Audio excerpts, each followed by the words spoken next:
mensosialisasikan tentang budaya positif di sekolah kita.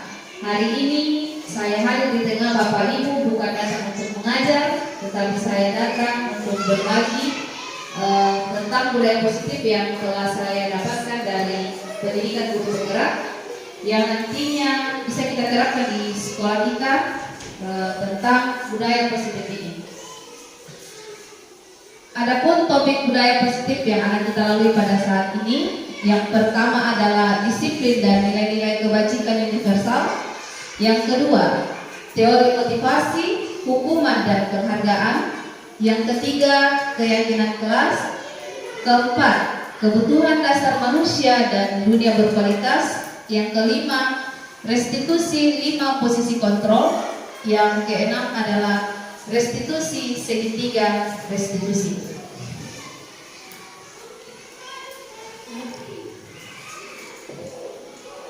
Bapak Ibu, kita masuk di topik yang pertama adalah disiplin dan nilai-nilai kebajikan universal. Sebelum kita masuk di materinya, di sini ada pertanyaan pemantik. Apa yang Bapak Ibu ketahui tentang disiplin? Mungkin Bapak Ibu bisa memberikan pendapatnya. Apa yang kita ketahui tentang disiplin?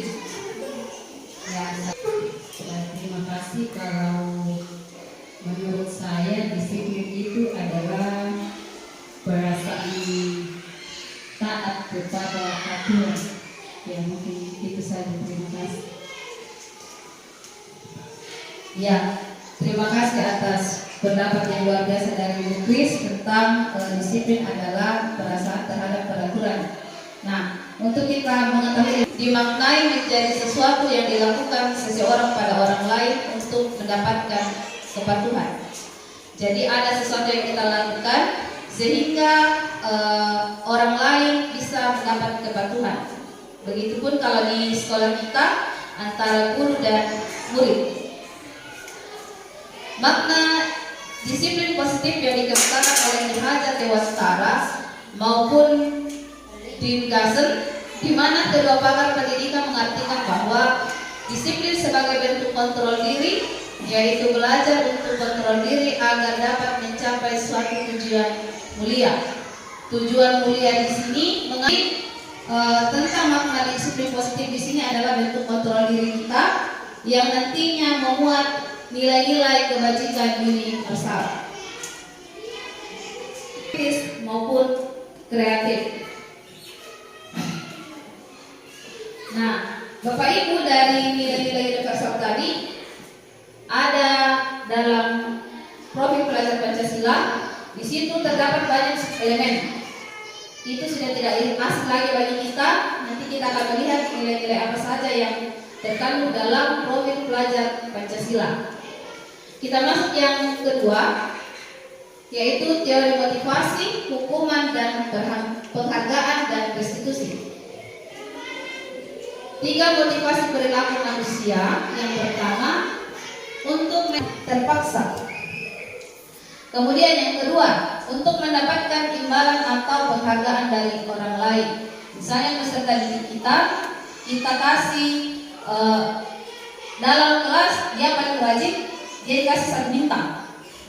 Jadi anak yang tidak rajin tidak ada bintangnya. Jadi anak-anak mau melakukan sesuatu itu karena ada imbalannya. Atau kita kasih biasa stiker penghargaan bagi anak. Kemudian yang terakhir adalah untuk menjadi orang yang mereka inginkan dan menghargai diri sendiri dengan nilai-nilai yang mereka punyai. Jadi ini adalah 3 motivasi perilaku manusia. Nah, yang kedua, di sini ada hukuman dan penghargaan. Di sini ada sebuah kasus, Bapak Ibu. Di bawahnya nanti ada 2 soal yang kita mau telah berdasarkan kasus di atas. IPA kurang menguasai pelajaran matematika, sehingga pada saat pelajaran tersebut berlangsung, dia lebih banyak berdiam diri atau menggambar di buku pelajarannya. Pada saat guru matematikanya, Pak Seno, menanyakan pertanyaan, IPA menjawab. Di sini Bapak Ibu, apakah Anda setuju dengan tindakan Pak Seno terhadap IPA? Jadi Iva tadi ini ditanya, kemudian dia gugup dan dia maju ke depan dengan menunjuk hidungnya. Bapak Ibu, apakah Bapak Ibu setuju dan mengapa? Ada yang bisa memberikan pendapat? Ya. Ya, siapa mungkin yang bisa memberikan pendapat? Mengapa kalau saya tidak setuju, mengapa? Kemudian apa alasannya Bapak Ibu kalau kita tidak setuju? Ya, silakan Ibu Yohana. Ya, terima kasih. Menurut saya tindakan yang dilakukan oleh Pak Selo terhadap kita itu saya tidak setuju. Mengapa saya tidak setuju? Karena dari perlakuan yang dilakukan oleh Pak Selo kepada IPA itu merupakan salah satu mematikan karakter si IPA. Yang pada saat itu mungkin IPA itu lain apa namanya, yang misalnya matematika dia tidak terlalu kompeten di situ, tetapi dia maunya menggambar. Lalu Pak Seno itu seakan-akan memaksakan pembelajaran yang telah diberikan kepada IPA. Demikian. Terima kasih. Ya, terima kasih. Jawaban luar biasa dari Ibu Yohana bahwa ternyata tindakan Pak Seno itu tidak baik terhadap IPA karena akan mematikan karakter dari IPA. Yang kedua, menurut Anda tindakan Pak Seno terhadap IPA adalah sebuah hukuman atau konsekuensi? Menurut saya, tindakan Pak Seno terhadap IPA itu adalah sebuah hukuman. Kenapa saya katakan sebuah hukuman? Karena pada saat itu Pak Seno meminta IPA untuk maju ke depan, berdiri di depan kelas sambil menunjuk hidungnya. Terima kasih. Ya, terima kasih atas pendapatnya. Jadi menurutnya adalah sebuah hukuman karena IPA disuruh ke depan. Oke, untuk mengetahui tadi apakah itu tadi hukuman, konsekuensi, di sini ada posisinya Bapak Ibu antara hukuman, konsekuensi dan restitusi. Kita ambil salah satunya di sini. Misalnya identitas gagal itu adalah memberikan hukuman kepada siswa. Jadi kita sebagai guru, apabila kita memberikan hukuman kepada siswa, maka itu adalah identitas gagal. Sedangkan pada saat kita memberikan konsekuensi dan restitusi nantinya, maka itu akan menghasilkan identitas sukses bagi anak. Contohnya di sini, sesuatu yang menyakitkan harus terjadi. Jadi contohnya tadi pada saat IPA, hanya karena tidak bisa menjawab pertanyaan, dia dihukum Bapak Ibu. Dan itu menyakitkan bagi dia. Apanya yang menyakitkan? Yang pertama, dia gugup, kemudian berdiri di depan kelas, dan yang paling menyakitkan lagi adalah dia ditertawakan oleh semua temannya di kelas hanya karena tidak bisa menjawab pertanyaan. Kemudian konsekuensinya dia harus alami pada saat itu juga. Jadi hukuman itu berdampak bagi anak dan sangat menyakitkan, bisa itu fisiknya maupun psikisnya. Kemudian konsekuensinya harus terjadi. Nah, pada saat restitusi dia akan diberikan pilihan. Jadi Pak Selo tidak serta-merta langsung dihukum, tapi menanyakan apa alasannya, sehingga nantinya siswa di sini karakternya menjadi baik, dia tidak malu terhadap teman-temannya. Dihukum oleh penghargaan itu ada dampaknya. Yang pertama, penghargaan itu berpengaruh jangka pendek dan jangka panjang. Jangka pendek di sini mereka lakukan karena ada tadi saya kasih stiker. Itu hanya berlaku jangka pendek karena dikasih pada saat mereka melakukan yang baik. Mau lakukan karena bukan dari dalam dirinya, ada sesuatu yang diinginkan. Kemudian penghargaan itu tidak efektif Bapak Ibu. Penghargaan merusak hubungan. Misalnya anak kita dikasih satu stiker, siswa yang lain tidak, pasti dia akan bisa bertengkar. Bisa salah satunya melapor, aku Rimina. Nah, mengapa Iko bisa ada stiker? Nah, berikutnya penghargaan mengurangi ketepatan, penghargaan menurunkan kualitas, dan penghargaan mematikan kreativitas, serta penghargaan untuk menghukum. Nah, di sini kita akan melakukan restitusi atau pendekatan menciptakan disiplin positif. Restitusi adalah sebuah cara dalam menanamkan disiplin pada murid, menciptakan kondisi bagi murid untuk memperbaiki kesalahan, juga adalah proses kolaboratif yang mengajarkan murid untuk mencari solusi untuk masalah, membantu murid menjadi lebih memiliki tujuan, disiplin positif, dan memulihkan dirinya setelah berbuat salah. Proses restitusi itu menguntungkan korban, tetapi juga menguntungkan orang yang telah berbuat salah. Ini sesuai dengan prinsip dari teori Walter William Glaser tentang solusi menang-menang. Restitusi di sini Bapak Ibu, misalnya anak kita melakukan sebuah pelanggaran. Karena kemarin saya sudah melakukan restitusi bagi 2 anak. Itu di video oleh Ibu Serli yang kemarin. Di situ misalnya kemarin ada Mardi. Mardi kemarin itu rambutnya panjang. Jadi pada saat itu saya melakukan restitusi. Saya menanyakan apa alasannya, mengapa rambutnya panjang. Katanya ayahnya pergi bekerja dengan cepat, kemudian memperbaiki kesalahannya.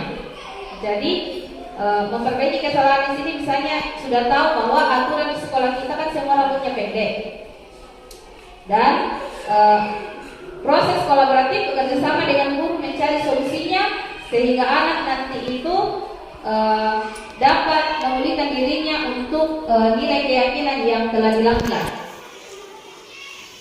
Nah, Bapak Ibu, kita masuk ke keyakinan kelas.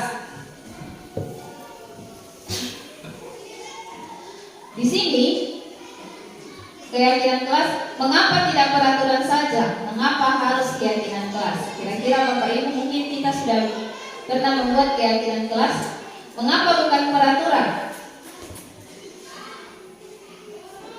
Dan mengapa harus keyakinan? Ada yang bisa memberikan pendapatnya? Kalau dalam kelas kita, mengapa bukan peraturan yang kita pakai? Mengapa harus keyakinan?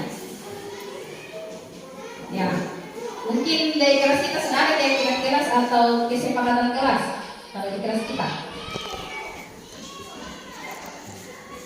mengapa bukan peraturan?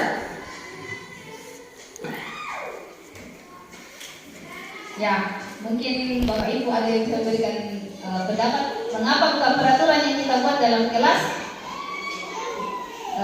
Mengapa harus keyakinan? Menurut kita keyakinan, mengapa bukan peraturan kita buat dari awal? Ada yang bisa memberikan pendapat?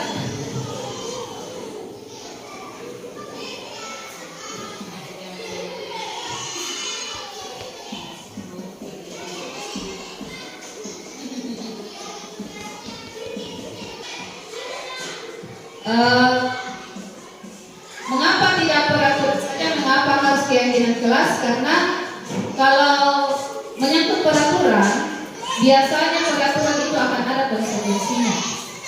Sedangkan keyakinan kelas itu adalah sebuah kesepakatan yang dibuat antara murid dan guru. Nah, di sini ada 3 pertanyaan. Mengapa kita memiliki peraturan harus menggunakan helm bila mengendarai kendaraan roda 2? Ada yang bisa memberikan jawaban? Dan kita semua ini biasa naik motor. Mengapa harus ada peraturan menggunakan helm pada saat mengendarai roda 2? Ada yang bisa memberikan pendapat? Helm bila mengendarai kendaraan roda 2, menurut saya jika kita berkendara di jalan kemudian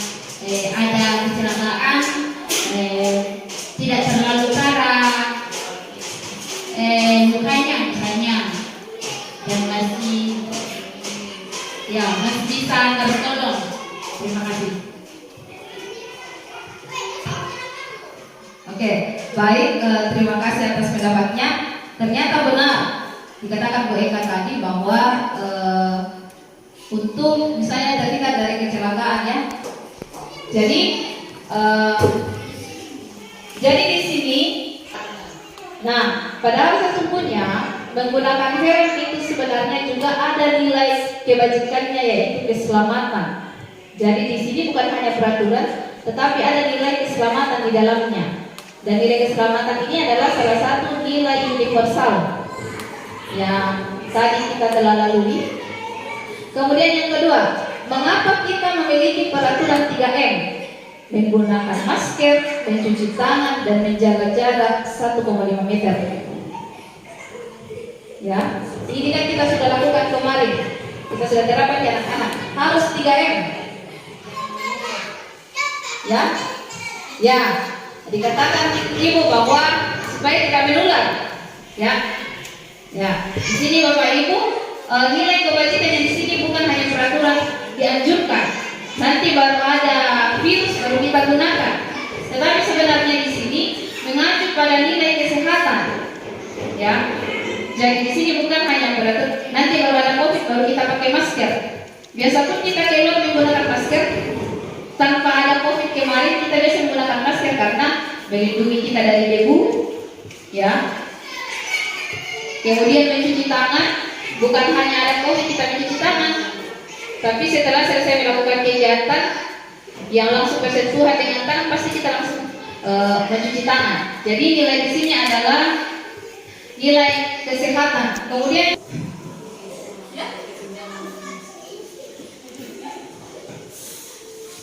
menurut saya mengapa kita memiliki peraturan harus datang tepat waktu pada saat mengikuti pelatihan, itu karena ketika kita sudah datang tepat waktu pada saat waktu yang sudah ditentukan, artinya kita sudah disiplin. ya, benar sekali di sini bahwa yang nilainya dari dalam sini adalah nilai kedisiplinan Bapak Ibu. Jadi jangan kita hanya mau datang tepat waktu hanya pelatihan saja, tetapi kegiatan-kegiatan yang lain yang memang datang dari diri kita sendiri tanpa disuruh orang lain, ya. Dan itu untuk mendukung motivasi intrinsik, motivasi dari dalam diri kita kembali ke nilai-nilai keras. Dari dua kesepakatan di bawah ini, manakah yang merupakan yang keras? Salah. Menjaga kebersihan sekolah, berdoa sebelum dan sesudah kegiatan, aktif dalam pembelajaran dan tertib. Yang B, kami guru dan murid yang saling menyayangi, kami murid yang semangat belajar, kami murid yang peduli dengan teman. Dari A dan B ini, manakah yang merupakan keyakinan kelas? Keyakinannya, ingat Bapak Ibu bahwa keyakinan itu mengandung nilai-nilai universal. Ya, datang tepat waktu itu adalah kedisiplinan. Jadi di dalam itu termuat nilainya Bapak Ibu. Dalam kelas itu termuat nilainya. A atau B?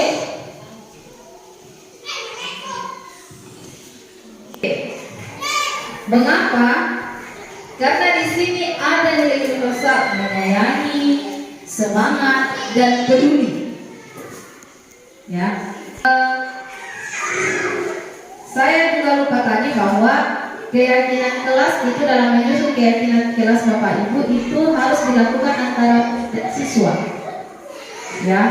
Jadi murid diberi kesempatan menuliskan apa yang kesempatan kita dalam kelas, misalnya mengumpulkan tugas tepat waktu itu, atau tidak membuang sampah sembarangan, contohnya ya. Kemarin waktu pelatihan kami mendapatkan cara menyusun keyakinan kelas. Yang pertama itu guru dan siswa sama-sama melakukan sosialisasi dulu, memberikan kesempatan kepada siswa menuliskan apa yang tidak boleh mereka lakukan. Misalnya siswa kita menuliskan tidak membuang sampah sembarangan. Jadi setelah kita dapatkan, maka semua kata-kata negatif itu tidak boleh diberlakukan dalam kelas. Itu menjadi kalimat positif nanti, yaitu membuang sampah pada tempatnya. Dan nilai kebajikannya itu adalah kebersihan. Ya. Kemudian keyakinan kelas itu tidak harus banyak Bapak Ibu, tetapi yang lebih dekat dengan anak-anak.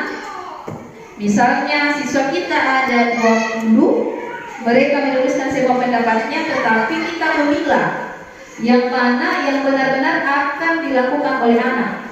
Karena keyakinan kelas nanti bila dilanggar oleh anak akan dilakukan perbaikan nantinya, supaya keyakinan itu tidak dilanggar lagi. Nah, inilah bedanya antara peraturan dan keyakinan kelas. Selalu kembalikan buku ke tempatnya, keyakinannya yaitu tanggung jawab. Ya. Hadir sebelum pembelajaran dimulai, menghormati orang lain dan berkomitmen. Jadi ini adalah contoh-contoh tentang antara peraturan dan keyakinan kelas di kelas kita nanti. Pembentukan keyakinan kelas ini atau sekolah, keyakinan kelas bersifat lebih abstrak daripada peraturan yang lebih rinci dan konkret. Keyakinan kelas berupa pernyataan universal. Pernyataan keyakinan kelas senantiasa dibuat dalam bentuk yang positif.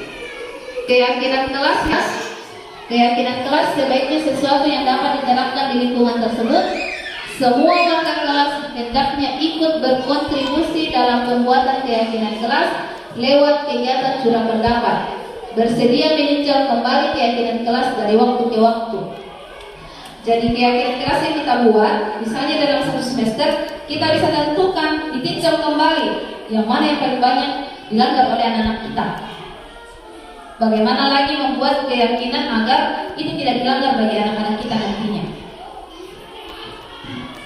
Nah, ini adalah contoh keyakinan kelas 1 dan kelas 5. Setiap anggota kelas perlu belajar, setiap anggota kelas perlu senang, setiap anggota kelas perlu melakukan tugas, setiap anggota kelas perlu saling menghargai, setiap anggota kelas perlu merasa aman. Ini untuk contoh keyakinan kelas 1. Kalau di kelas 5 ini sudah tidak termuat kata tidak. Karena kata tidak itu biasanya menyangkut pada peraturan, dan peraturan biasanya dekat dengan hukuman, ya, ada konsekuensi yang didapatkan. Nah, kita datang ke 5 kebutuhan dasar manusia. Bapak Ibu, semua manusia itu memiliki 5 kebutuhan yang sama, ya. Begitupun kita dalam proses pembelajaran, dari kelima ini kita harus memenuhinya kepada siswa. Yang pertama, bertahan hidup. Bertahan hidup di sini misalnya tempat tinggal, pangan, sandang, dan papan. Kemudian penguasaan, ada kasih sayang dan rasa diterima, kebebasan dan kesenangan. Jadi ini adalah kebutuhan dasar manusia yang harus kita penuhi nantinya, Bapak Ibu. Kita lanjut ke 5 posisi kontrol. 5 posisi kontrol. Yang pertama, 5 posisi kontrol ini itu 5 posisi kontrol guru ini, Bapak Ibu, ya. Jadi nanti kita bisa melihat ke diri kita masuk di posisi kontrol yang mana selama ini. Yang pertama, penghukum. Seorang penghukum, awas, kamu selalu saja salah, selalu pasti, selalu yang terakhir selesai. Guru seperti ini senantiasa percaya hanya ada satu cara agar pembelajaran bisa berhasil, yaitu dengan cara dia. Itu adalah posisi penghukum. Yang kedua, pembuat rasa bersalah. Pada posisi ini biasanya guru akan bersuara lebih lembut.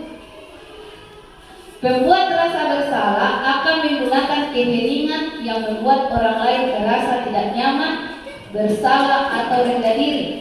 Kata-kata yang keluar dengan mulut lembut akan seperti, "Ibu sangat kecewa sekali dengan kamu. Berapa kali Bapak harus memberitahu kamu ya? Gimana coba kalau orang tua kamu tahu kamu berbuat begini?" Di posisi ini mungkin murid akan memiliki penilaian diri yang buruk tentang diri mereka. Murid merasa tidak berharga dan telah mengecewakan orang-orang yang disayanginya. Kemarin Bapak Ibu, waktu kami diberikan tentang teori ini waktu pendidikan Brukol, kami ditanyakan posisi yang mana dan membuat rasa bersalah pada anak. Contohnya yang biasa saya lakukan di kelas adalah, apakah kamu tidak merasa kasihan terhadap orang tua kamu yang selalu bekerja? Kamu datang ke sekolah hanya main-main. Tanpa sadar Bapak Ibu, kita membuat rasa bersalah pada anak. Ya, jadi waktu refleksi kemarin, saya benar-benar ada di sebelah sini, membuat rasa bersalah pada anak. Kalau penghukum, itu jarang saya lakukan karena itu dampaknya tidak baik bagi anak. Kemudian yang ketiga, mungkin kita juga banyak di sini sebagai teman bagi anak ya. Guru pada posisi ini tidak akan menyakiti murid, namun akan tetap berupaya mengontrol murid melalui persuasi. Posisi teman pada guru bisa negatif ataupun positif. Positif di sini berupa hubungan baik yang terjalin antara guru dan murid. Guru di posisi teman menggunakan hubungan baik dan humor untuk mempengaruhi seseorang. Mereka akan berkata, "Ayo, bantulah Dewi Bapak ya. Ayo, ingat tidak bantuan Bapak selama ini? Ya sudah, kali ini tidak apa-apa. Nanti Ibu bantu bereskan." Nah, kadang-kadang posisi teman itu paling banyak bagi anak-anak kita. Kadang di sini ada kita dekat dengan murid. Dan pada saat mereka membuat kesalahan, biasa kita lindungi. Terutama ini, tidak apa-apa. Ya, di sini posisi dengan guru yang lain. Oh, kalau guru ini seperti ini, kalau guru itu masuk nanti kasih begini nanti kelas. Enak ya. Dan itu terjadi karena cara kita terhadap anak. Jadi kalau mereka melakukan pelanggaran, kadang kita memberikan kata-kata tidak apa-apa. Kemudian yang berikutnya, pemantau. Memantau berarti mengawasi. Pada saat kita mengawasi, kita bertanggung jawab yang kamu lakukan, sanksi atau konsekuensinya apa. Contohnya di sini Bapak Ibu adalah, contohnya anak kita terlambat masuk kelas 15 menit. Jadi nanti 15 menit itu dia akan tinggal dalam kelas sesuai dengan aturan. Jadi konsekuensinya adalah 15 menit yang lalu yang sudah dia tidak lakukan, dia harus tinggal di dalam kelas selama 15 menit untuk membayar keterlambatannya tadi. Itu posisi terakhir ini adalah posisi di mana guru berbuat sesuatu bersama dengan murid, mempersilakan murid mempertanggungjawabkan perilakunya, mendukung murid agar dapat menemukan solusi atas permasalahannya sendiri. Seorang manajer telah memiliki keterampilan di posisi teman maupun pemantau, dan dengan demikian bisa jadi di waktu-waktu tertentu kembali kepada kedua posisi tersebut bila diperlukan. Kembali ke keyakinan kelas. Jika anak kita membuat pelanggaran, kita bertanya, apa yang kita yakini di dalam kelas kita? Kemudian, apa kamu meyakininya? Apa kamu bersedia memperbaikinya? Jika kamu memperbaiki ini, penting di dalam posisi kita sebagai guru. Ya, ini posisi yang diharapkan dimiliki oleh guru di sekolah. Artinya, murid yang melakukan kesalahan nanti bisa mempertanggungjawabkan perilakunya, Bapak Ibu. Ada tugas, ya. Kita akan melakukan sama-sama. Ada pernyataan-pernyataan. Kita akan memposisikan kelima posisi guru tadi. posisi kontrol guru ya. Ya, contohnya sini. Saya kecewa sekali dengan kamu. Kira-kira posisi guru yang mana tadi itu? Kemudian lakukannya. Ayolah, lakukan demi ibu bapak. Apakah kamu mau mendapatkan stiker bintang hari ini? Bagaimana kamu bisa menyelesaikan masalah ini? Kamu selalu yang paling terakhir.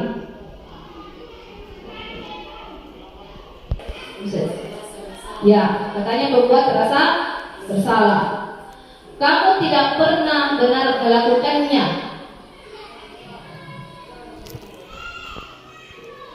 Misalnya dapat bintang ya. Bintang itu kan mereka lakukan karena ada penghargaan yang diberikan. Kemudian kamu selalu yang paling terakhir.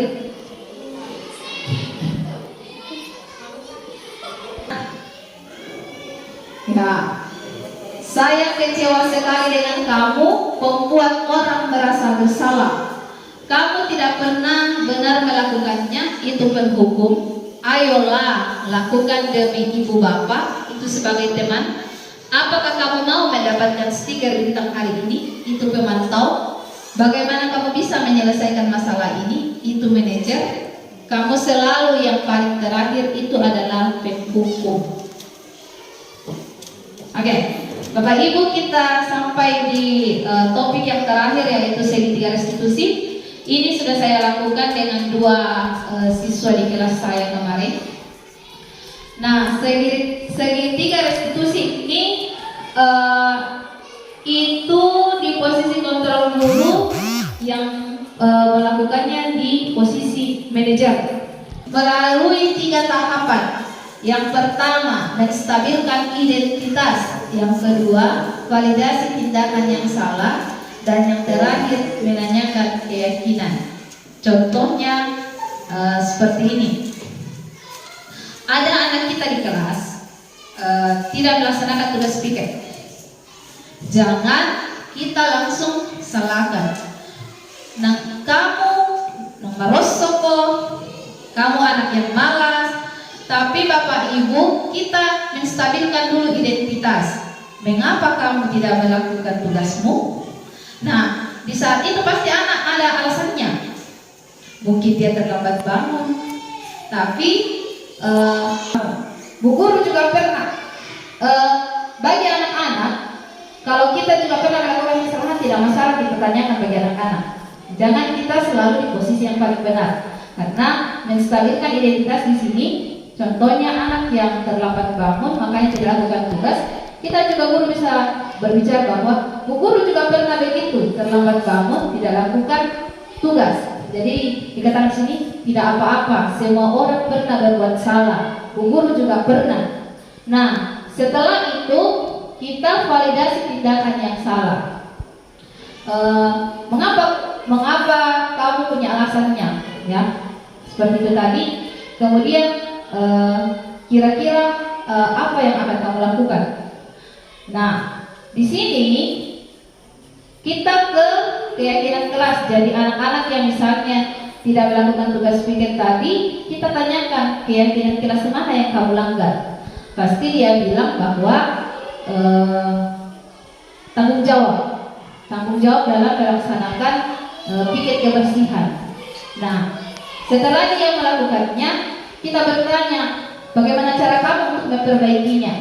Pasti dia bilang, saya akan cepat bangun dan melaksanakan tugas piketnya. Nah, kalau sudah seperti itu, kita berikan penghargaan bagi anak. Baiklah, besok silakan cepat bangun, kemudian laksanakan tugas piketnya sesuai dengan teman-temannya. Jadi Bapak Ibu, dari segitiga restitusi ini kadang tidak harus tiga-tiganya, ya. Sebenarnya di sekolah itu kita sudah lakukan, cuman kita belum tahu namanya. Toh? Contohnya biasanya kita kalau melanggar, kita panggil ke kantor. Apa alasannya kamu berdua berkelahi? Selama ini kita sudah lakukan, cuma namanya kita tidak tahu. Setelah kita tanyakan apa alasannya, cuman kadang kita biasa akhirnya yang mendapatkan yang mendapatkan keadilan biasa hanya korban, ya, tidak terhadap yang melakukan pelanggaran, ya. Jadi anak yang melakukan pelanggaran tadi, kita tanya bagaimana cara kamu memperbaikinya. Misalnya di kelas kita jangan berkelahi, contohnya toh menghargai teman atau bersahabat. Jadi bagaimana cara kamu, yaitu tidak mengulangi kesalahan yang sama dan menghargai teman saya, ya. Nah, ini adalah 9 ciri-ciri restitusi, bukan untuk menebus kesalahan, tapi untuk belajar dari kesalahan, memperbaiki hubungan, tawaran bukan paksaan. Restitusi menuntun untuk melihat ke dalam diri. Restitusi mencari kebutuhan dasar yang mendasari tindakan. Restitusi diri adalah cara yang paling baik untuk memperbaiki diri. Restitusi fokus pada karakter, bukan tindakan. Restitusi fokus pada solusi. Dan yang terakhir adalah restitusi mengembalikan murid yang berbuat salah pada kelompoknya. Ya, ini adalah tadi langkah-langkahnya. Ini yang saya sudah jelaskan tadi, Bapak Ibu. Oke, adakah yang bisa memberikan refleksinya, Bapak Ibu? Perwakilan dari kita, peristiwa apa yang kita rasakan sekarang, perasaan kita, pembelajaran dan penerapannya ke depan. Mungkin ada salah satu dari kita sebelum kita tutup kegiatan kita pada hari ini, ada yang bisa membuatkan kita refleksi, lakukan hari ini, ya. Apa saja tadi sebagiannya budaya positif, yang ingat saja. Peristiwa yang terjadi hari ini yaitu budaya positif. Di dalamnya itu ada keyakinan kelas, restitusi, kontrol yang dilakukan Bapak Ibu guru. Ya, mungkin itu saja. Terima kasih. Ya, perasaan saya dalam menerima materi atau sosialisasi ini sangat senang karena bisa membawa semangat untuk menjadi acuan ke depan untuk melanjutkan tugas dan tanggung jawab sebagai pengajar. Pembelajaran apa yang kita dapat, Bapak Ibu? Pembelajaran bagi diri kita.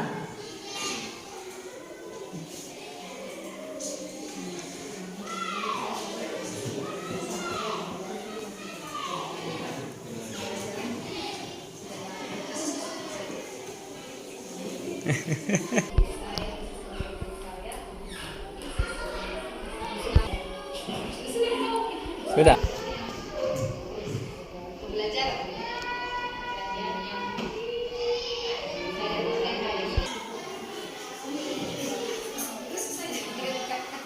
Pembelajaran yang didapatkan dari sosialisasi budaya positif ini mengenai 5 posisi kontrol guru yang terjadi ketika pembelajaran sementara berlangsung. Kalau saya posisi kontrol dari 5 posisi kontrol itu yang saya lakukan itu mungkin ada 2, yaitu saya pernah ada di posisi pembuat merasa bersalah dan saya juga pernah ada di posisi sebagai teman. Terima kasih. Ya, terima kasih. Kita ke refleksi yang terakhir. Apa penerapan atau apa tindak lanjut yang akan kita lakukan ke depan terkait budaya positif yang kita telah dapatkan hari ini, atau apa yang akan kita lakukan ke depan penerapannya baik kepada diri kita, kepada anak didik kita. Oke, untuk penerapan dalam pembelajaran ke depan, saya akan memilih posisi kontrol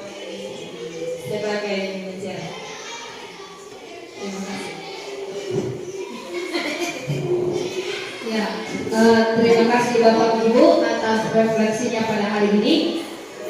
Sebelum saya tutup sosialisasi pada saat ini, saya memberikan kesimpulan atau penguatan bahwa budaya positif perlu kita terapkan di lingkungan sekolah kita. Kemudian sebagai guru, yang paling penting kita lakukan adalah di posisi sebagai manajer dan melakukan segitiga restitusi bagi anak-anak kita bila melakukan pelanggaran. Jadi sebisa mungkin kita menempatkan diri kita sebagai posisi manajer. Kemudian pembentukan keyakinan kelas sangat penting dilakukan di dalam kelas kita masing-masing. Nah, Bapak Ibu, demikianlah sosialisasi hari ini tentang budaya positif. Terima kasih atas pendapat Bapak Ibu yang sudah luar biasa.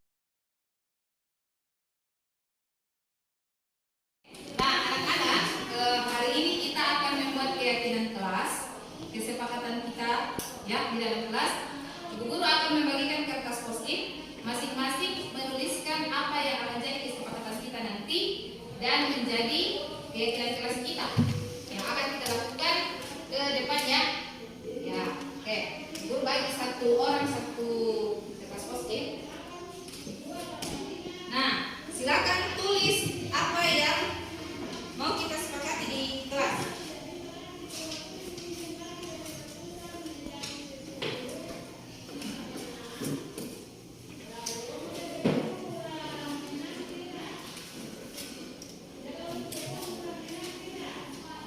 Yang sudah dapat kertasnya silakan tulis ya.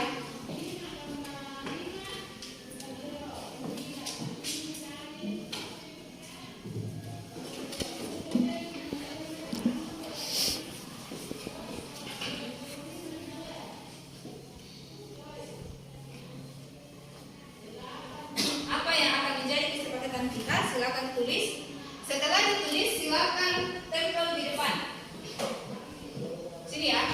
Tempel nanti di sini. Kalau sudah silakan tempel.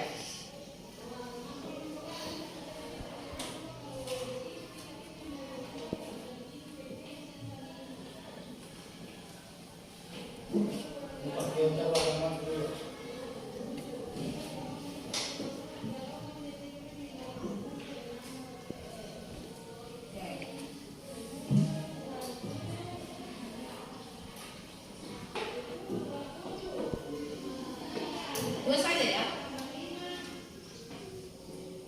Oke, apalagi kalau sudah silakan tempel di depan.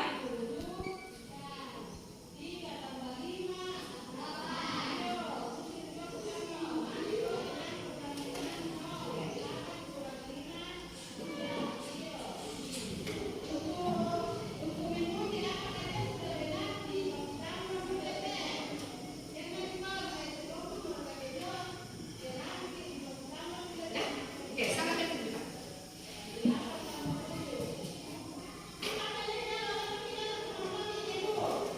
Oke, ya.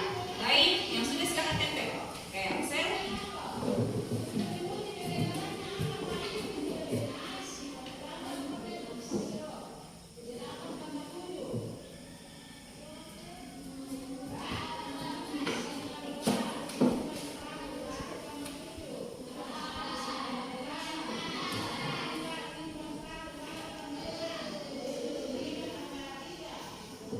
Sudah, jangan tulis. Tempel. Nah, silakan maju dan tempel.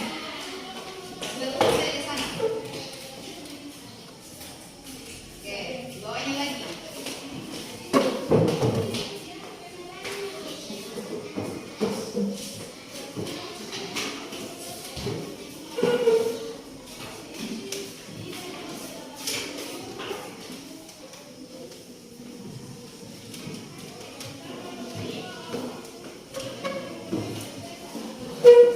Oke, sudah semua? Oke, sekarang kita lihat isinya. Di sini membuang sampah pada tempatnya. Di sini ada membuang sampah pada tempatnya. Di sini membuang sampah pada tempatnya. Di sini juga ada 1, 2, 3, 4. 4.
mengejek kanan.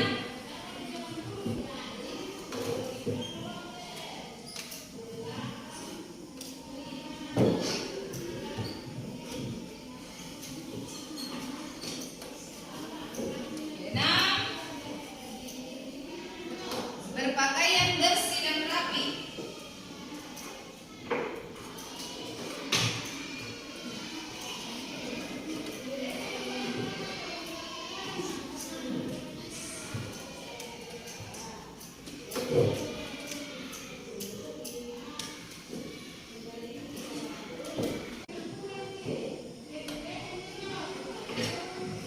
Yang kedua, sini minta izin kalau mau ke toilet.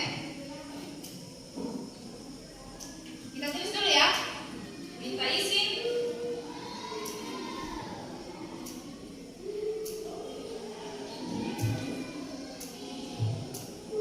jika ke WC atau toilet.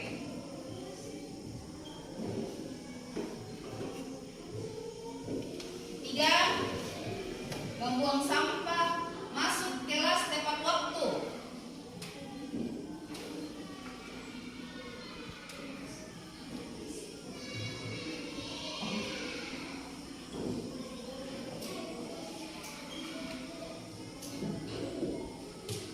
Yang keempat, berdoa sebelum dan sesudah belajar.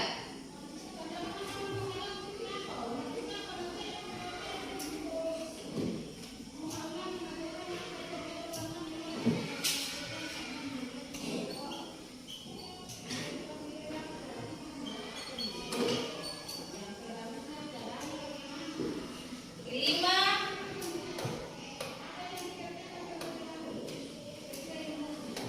tidak mengejek kanan.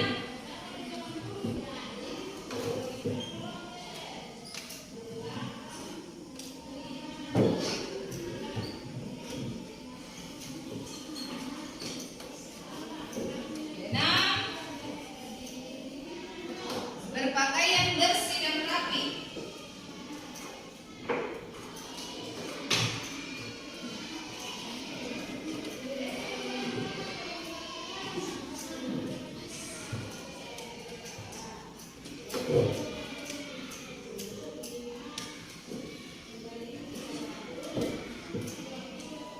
Tujuh, melaksanakan piket kelas.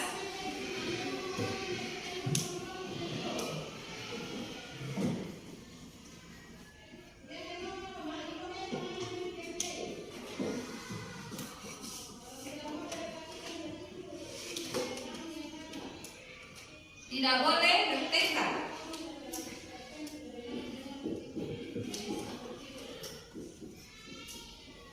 Tidak boleh bertengkar dengan teman. Di sini ada 8. Nah, sekarang kita lihat yang pertama ya. Membuang sampah pada tempatnya. Kemudian berpakaian bersih dan rapi melaksanakan. Jadi membuang sampah pada tempatnya dengan melaksanakan tugas piket. Kira-kira itu berbicara tentang apa? Kebersihan. Jadi nomor 1 dengan nomor 7 itu menjadi keyakinan kita. Keyakinan kelas menjadi menjaga kebersihan kelas.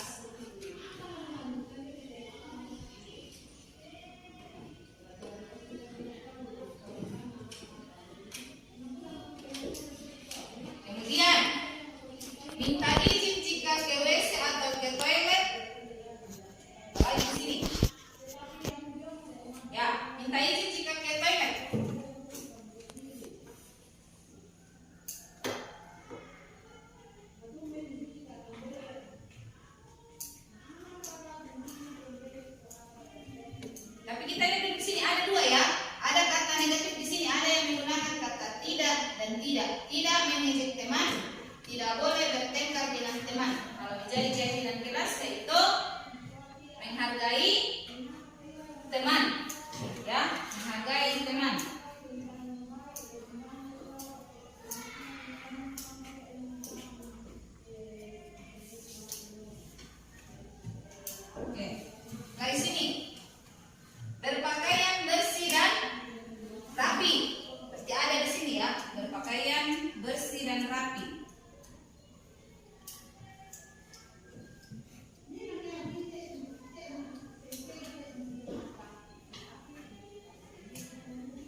Assalamualaikum warahmatullahi wabarakatuh.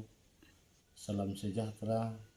Saya Marinus Nurmanto Romjallo sebagai Kepala UPTD SD 9 Makale Selatan mengucapkan syukur kepada Tuhan Yang Maha Esa atas perkenaannya sehingga kegiatan sosialisasi budaya positif dan dapat terlaksana dengan baik. Saya sangat mendukung kegiatan guru penggerak ini karena begitu banyak dampaknya bagi sekolah, guru, dan murid.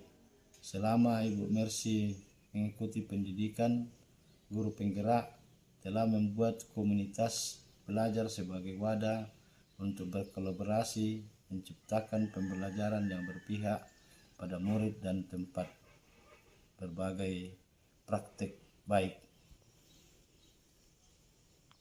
Hari ini juga Ibu Mercy telah melakukan sosialisasi tentang budaya positif di sekolah. Budaya positif seperti keyakinan kelas, posisi kontrol guru, dan segitiga restitusi sangat penting diterapkan di sekolah untuk menciptakan murid yang berkarakter berdasarkan profil pelajar Pancasila. Harapan saya sebagai pemimpin agar dapat kegiatan kita hari ini dapat diperbaiki, ditindaklanjuti di Saya Eka selaku teman sejawat berterima kasih pada hari ini telah menerima ilmu tentang budaya positif. Salah satu hal yang menarik yang telah saya dapatkan adalah guru tidak boleh lagi menjadi penghukum, namun diharapkan sebagai manajer. Berperan sebagai manajer guru mampu menerapkan pendekatan segitiga restitusi sebagai solusi penyelesaian masalah yang dilakukan oleh murid. Menurut saya, pendekatan segitiga restitusi ini sangat baik pada pengembangan karakter murid di sekolah. Sekian dan terima kasih. Salam dan bahagia.